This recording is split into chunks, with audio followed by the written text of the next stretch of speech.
আসসালামু আলাইকুম। এই তীব্র রৌদ্রে বেরিয়ে পড়লাম শান্তির খোঁজে। মাথার ঘাম পায়ে ফেলে পৌঁছে গেলাম এক পুকুর ঘাটে। সেখানে গভীর এক হাউজে মোটর থেকে টলমল করে ঝরে পড়ছে ঠান্ডা পানি। আমি ধীরে ধীরে সেই পানির নিচে বসে পড়লাম।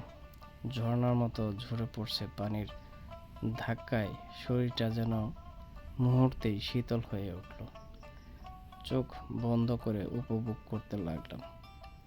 পানির প্রতিটি ফোঁটা যেন গরমের ক্লান্ত শরীরটাকে জড়িয়ে ধরছে ভালোবাসার মতো। চারপাশে নীরব প্রকৃতি, শুধু পানি পড়ার ঝরঝর শব্দ আর গভীর নিঃশ্বাসের শব্দ। এই এক মুহূর্তেই যেন ভুলে গেলাম জীবনের ব্যস্ততা, রোদে পড়া ক্লান্ত আর শহরের হইচই।